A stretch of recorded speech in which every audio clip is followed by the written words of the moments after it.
antes que empezar la propuesta quiero recordar que con Luigi, un día como hoy, el 73, decretamos la ocupación de los locales universitarios, los dos integrábamos la dirección de la FEU en esa época. Luigi me parece que era del comité de veteranos ya de la FEU, ya no estaba en el ejecutivo ese, porque es un poco mayor que yo sí estaba en el ejecutivo. Pero bueno, y participamos en las ocupaciones de todas las facultades que, como Luis se acuerda, acompañaron bastante la ocupación de los lugares de trabajo. Y, bueno, o sea que para la FEU también fue una jornada bastante histórica, digamos, la ocupación.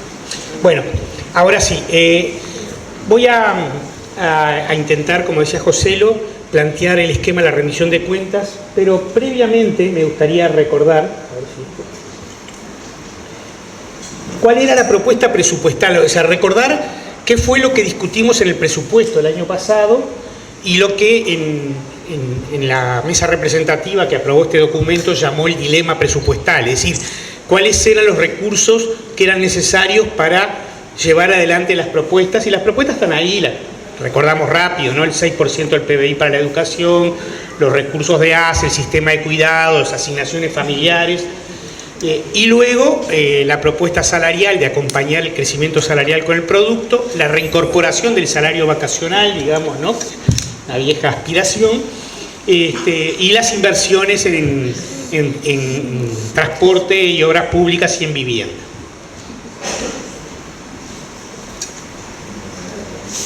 A partir, digamos, de eso, nosotros habíamos hecho le llamamos modelo de simulación, es decir, cuánta plata se necesita para cumplir ese compromiso programático.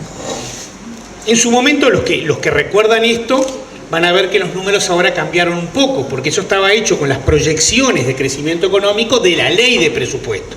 Bueno, nosotros ahora los rehicimos con estas proyecciones económicas de la ley de rendición de cuentas, que en vez de ser 3, o sea, ahora es muchísimo menos, fíjense en 0,5, 1, 2, o sea, mientras que en el presupuesto la economía iba a crecer un 15% en el quinquenio, la rendición dice que va a crecer un 7,5% en el quinquenio, o sea, la mitad, digamos, ¿no? Y después, con los supuestos de decir, bueno, que no baje el gasto sobre el producto, o sea, que no haya reducción de gasto público, por eso el supuesto está hecho sobre la base de que el gasto público en relación al producto se mantenga constante. Hay que recordar que en los 10 años anteriores había crecido la relación entre el gasto y el producto. O sea que incluso este es un supuesto conservador, digamos, pero por lo menos que no baje.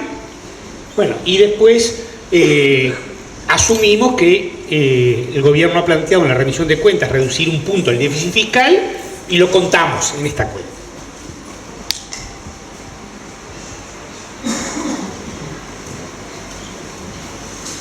Entonces, con estos resultados, con estos supuestos, en 2019 tendríamos un producto más o menos de 53.000 millones de dólares, y el aumento, o sea, la plata que le va a venir al Estado, ¿no?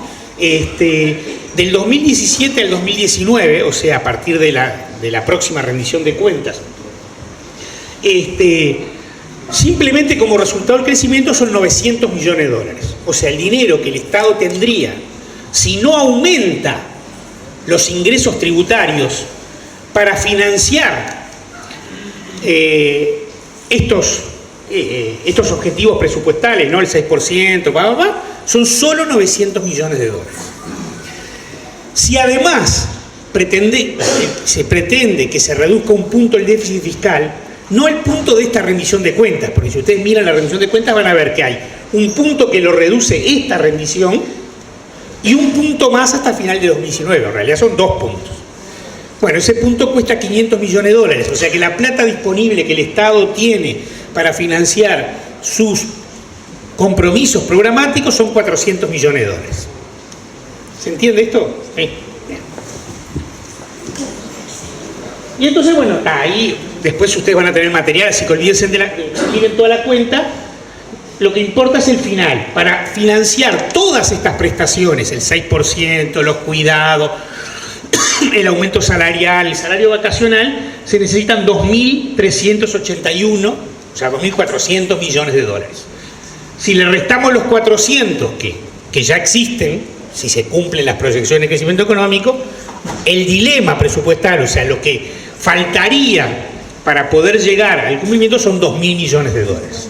Esto es un poco más que lo que nos daba cuando hicimos el dilema presupuestal, porque claro, lo otro estaba hecho con otras proyecciones de crecimiento. Ahora con menos crecimiento, el dilema presupuestal se agranda, digamos, ¿no?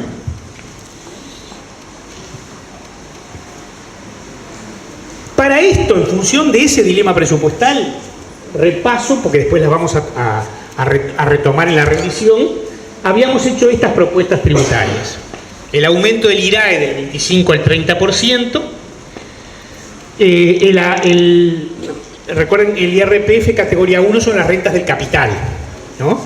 Que en realidad la tasa es un 12% sobre las rentas del capital, pero tiene excepciones. Los dividendos pagan 7%, las rentas financieras pagan 3%, aunque ahora, como lo vamos a ver en la revisión, pasan a 7%, pero no todas tienen 12%, solo tienen 12% los alquileres y la venta de inmuebles. Entonces acá lo que proponíamos es llevar todo a 12%, es llevar toda la imposición, digamos, a las rentas del capital a 12%. Luego, otro tema, vuelvo a él después porque es el centro de la propuesta actual, es aumentar la tasa de impuesto al patrimonio, y otro es analizar las exoneraciones que se dan en distintos marcos de leyes que el país tiene.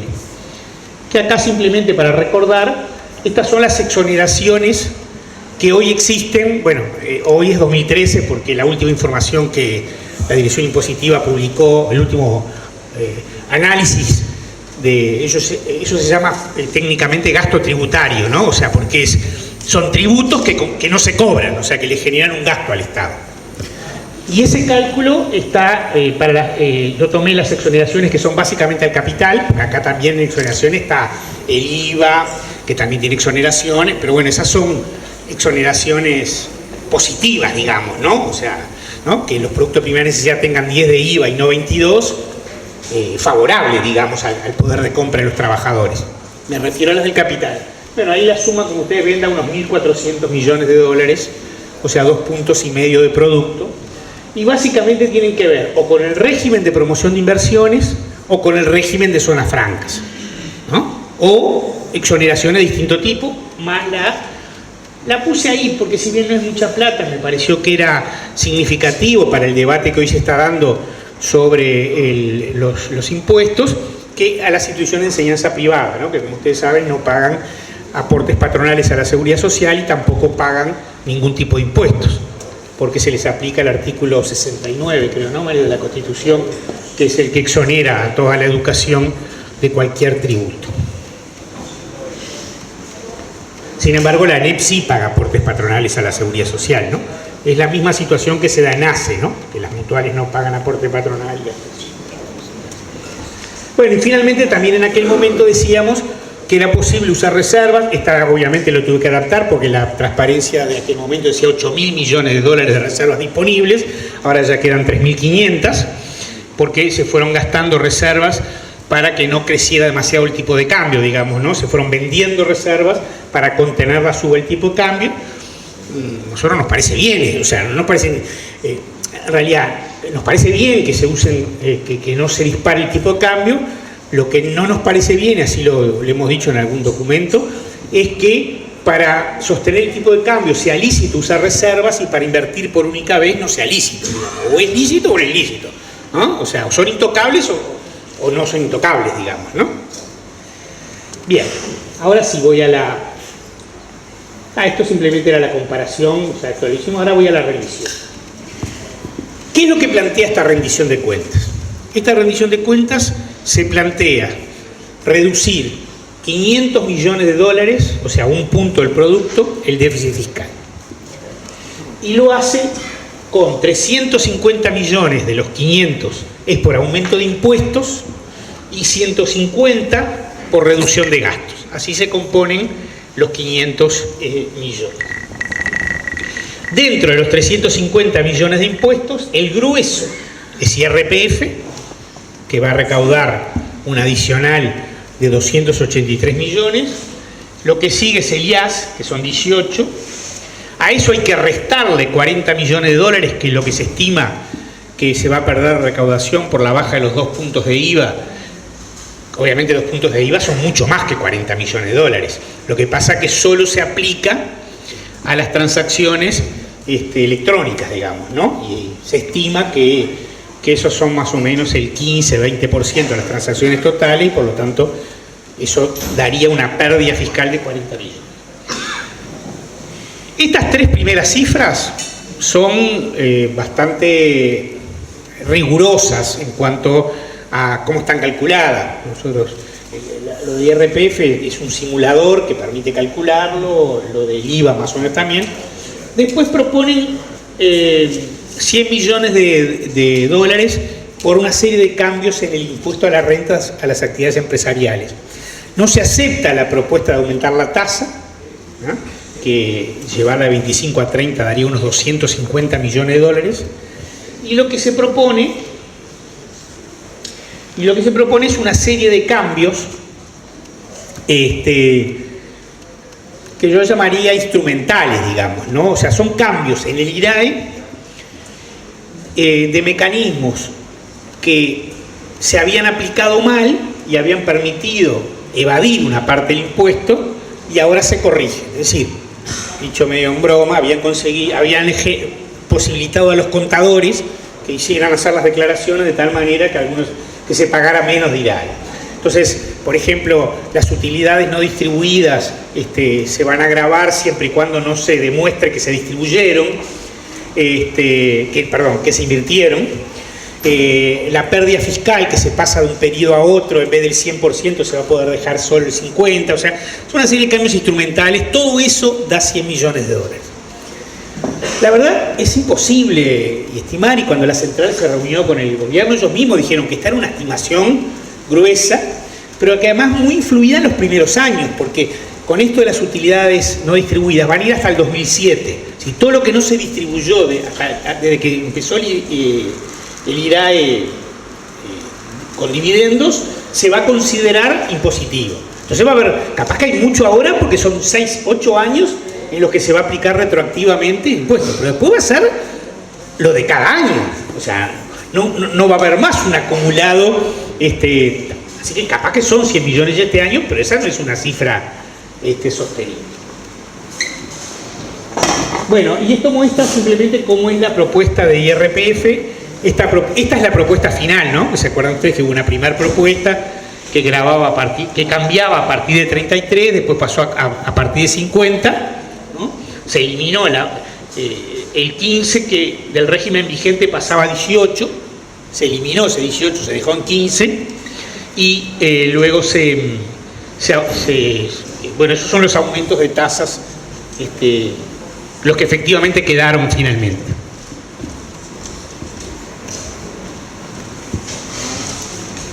Una primera conclusión que hacemos en el trabajo es cómo se compone este ajuste fiscal. Si lo miramos entre aumento de impuestos y reducción de gastos, es 70 y 30. 70 del ajuste fiscal, o sea, 350 millones, es por incremento de impuestos y 30 es por reducción de gastos. Si miramos cómo se compone el 100% de los impuestos recaudados, o sea, de los 350 millones, desde la perspectiva factorial, o sea, entre capital y trabajo, ¿no? Bueno, 80% corresponde al trabajo y 20% al capital. Está claro que esta es una cifra en la que considera que todos los recursos provenientes del IRPF son del trabajo. Uno podría decir, bueno, los de las franjas arriba de todo, los que están arriba de 250, 300 mil pesos, quizás son utilidades encubiertas, sueldos de directores. Bueno, capaz que no es 80-20 y sería, yo qué sé, 75-20. O sea, podríamos hacer el ejercicio de pasar las últimas franjas del IRPF como recaudación del capital. No cambiaría mucho, capaz que cambia máximo 70-30, o sea, pero de cualquier manera sigue siendo un ajuste preponderantemente sobre el factor capital, sobre el factor trabajo y minoritariamente sobre el factor capital. ¿Qué otras medidas se incluyen sobre el... Esto no estaba, no sé por qué, no está en la... ¿Cómo se componen los 150 millones del gasto? Que eso no lo comenté. Los 150 millones de reducción del gasto se componen básicamente de 4 medidas. Una es una eventual reforma de la caja militar que modificaría el sistema de seguridad social de la caja militar. Eso obviamente no tiene ningún efecto fiscal inmediato porque es la reforma de una caja es sobre los que se van a jubilar, pero utilizarían el sistema caja bancaria, o sea, al mismo tiempo que reforman la caja, a los actuales jubilados le aplicarían un impuesto, ¿no?, que tendería a igualar las jubilaciones presentes con las jubilaciones futuras, y lo que han dicho en las reuniones que la central ha tenido con el equipo económico es que eso recaudaría 40 millones de dólares de los 150 que sería la reducción de gastos. Un segundo componente es la reducción de los costos de distribución de ANCAP, o sea, renegociar con DUCSA, digamos, ¿no?, con la distribuidora y con las estaciones, y ahorrarse por ahí una parte. Hablan de 50 millones de dólares, no podríamos decir si no. El tercer componente de la reducción del gasto es el no ajuste por inflación, que es decir, está aquí, ¿no? Está allí al final, que dice minimizar los ajustes de gasto de funcionamiento de inversiones a través del no ajuste por inflación. Ustedes saben que los salarios tienen un ajuste que está predefinido, digamos, en el presupuesto. Las inversiones, en el caso de vivienda también, o sea, no estarían incluidas en este artículo porque se ajustan por UR, o sea que no estarían incluidas. El resto, el ajuste es discrecional, o sea, se ajusta en función de lo que dice la ley de rendición de cuentas, es que no se ajustarían, o sea, que se nominalizan los valores. O sea, si yo gasté 100, al año siguiente 100. Se mantiene mi gasto nominal, no se me ajusta. Y dice que se exceptúa de esa norma al MIDES y al Ministerio del Interior. No a todos los demás ministerios. Y, en mi opinión, porque no lo dice expresamente, porque habla de la autonomía de los organismos, tampoco se aplicaría en los organismos del 220. O sea, en ACE, en la ANEP, en el INAU, bueno, el Tribunal de Cuentas, todo eso. ¿Por qué digo que se aplicaría igual? Porque lo que dicen los organismos del 220 es que deberán alinearse con las políticas de gasto en función de su autonomía, no sé cuánto, ¿no? Todo al indicar que no habría ajuste por inflación allí tampoco. O sea que ahí piensen que el gasto de funcionamiento, más o menos en el presupuesto público, los salarios son el 30%, las inversiones un 10%, los gastos financieros un 50% y el gasto de funcionamiento un 15% por ahí. O sea que de ese 15%, al año siguiente seguiría siendo 15%, no tendría el ajuste por inflación. Es una cifra, no tengo idea, es imposible calcular cuánto sería, pero es una cifra importante. Y la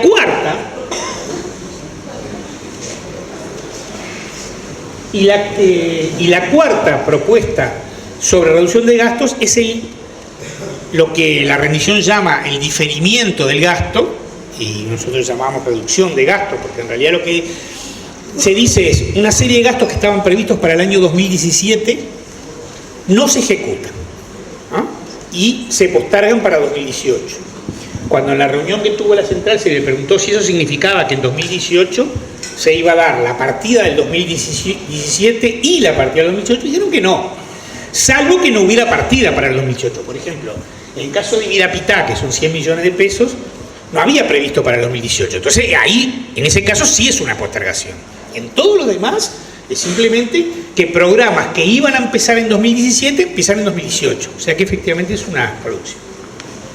Y ese gasto diferido, reducido, son más o menos unos 2.000, más o menos no, son 2.588 millones de pesos. Esta también es la versión final, porque en la versión inicial eran 2.900 y algo, y ahí están agrupados, una agrupación más o menos, que es educación, salud y resto, ¿no? El más grande es la ANEP, le sigue la UDELAR. Ahí es lo que decía Mario hoy, que en la UDELAR hay un convenio salarial firmado entre la administración de la universidad y AFUR, pero que es un convenio que involucra a todo el funcionariado, porque la UCEA tiene de alguna manera un cierto equilibrio entre salarios docentes y no docentes, por lo tanto si hay un convenio con los no docentes eso impacta sobre el aumento salarial docente, que entiendo que son de esos 544, 300 millones más o menos de pesos los que son salarial. En el caso de la ANEP, por las averiguaciones que hemos hecho, son los recursos para hacer funcionar las nuevas infraestructuras educativas. No se postergan los gastos de infraestructura educativa, pero sí se postergan los gastos de funcionamiento para hacerlas funcionar. O sea que hay un problema allí porque van a estar las infraestructuras educativas y no va a tener los recursos para hacerlas funcionar. En el caso de ACE son gastos de funcionamiento, y en el caso, digamos, del INAU son gastos de funcionamiento. Sí, ya voy terminando. Y acá, para terminar, frente a esto, ¿cuáles fueron las propuestas que hizo la central? Bueno, básicamente las propuestas fue el no diferimiento del gasto, bueno, salvo el de la reforma de la caja militar, que en principio a la central le parece bien, digamos, ¿no? Pero el no diferimiento de ningún tipo de gasto, ¿no? El ajuste por inflación de los gastos y concentrar todo el ajuste, o sea, los 500 millones, en impuestos. Y para eso la propuesta fue modificar, ahí está cuál era la propuesta del Poder Ejecutivo y cuál era la propuesta alternativa planteada por la central. Hasta 100 es superior la propuesta del Poder Ejecutivo a la propuesta de la central, hasta 167 es igual, y a partir de 167 las tasas propuestas por la central son superiores a las tasas propuestas por el Poder Ejecutivo. Eso básicamente. Y luego retomamos la propuesta del aumento de la tasa del IRAE y sobre todo esta propuesta que creo que es lo más lógico que se pudiera hacer, que es un aumento de la tasa del patrimonio. El patrimonio hoy paga 0,7% en las personas físicas y 1,5% en las personas jurídicas. La idea era aumentar un 50% cada una de esas tasas y ahí tendríamos unos 100 millones de dólares de recaudación. Bien. Lo que ustedes van a recibir, que yo entregar acá, después se complementa con otras propuestas, que es lo que quiero resumir en un minuto.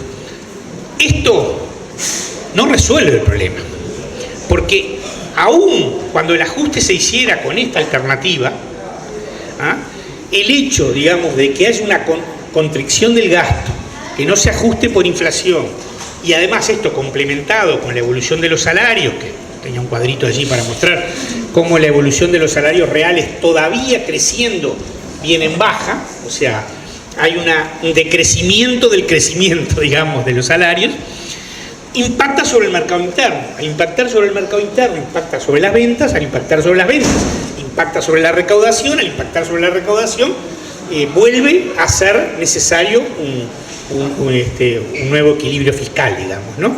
Entonces, la propuesta alternativa de la rendición de cuentas debe ir ligada a las otras dos propuestas básicas que había hecho la central en su documento anterior, que es el cambio de las pautas salariales, tanto en el sector público como en el sector privado, y el cumplimiento de las normas de inversión pública de los famosos 8.000 millones de dólares que estaban en la ley de presupuesto, que en esta rendición se vuelven a reafirmar, pero que los grados de ejecución que vienen hasta ahora en el primer año y medio muestran que, salvo que se apure el ritmo, digamos, ¿no? Que si se mantiene el ritmo actual de inversiones públicas es difícil que llegar a eso. Por lo tanto, la idea era un poco cuestionar o sea, hacer una propuesta alternativa a los 500 millones, pero al mismo tiempo decir, ojo, eso no alcanza. Con eso solo lo que haces es tirar para adelante el problema en la medida que no modifiques la parte salarial y la parte de inversión.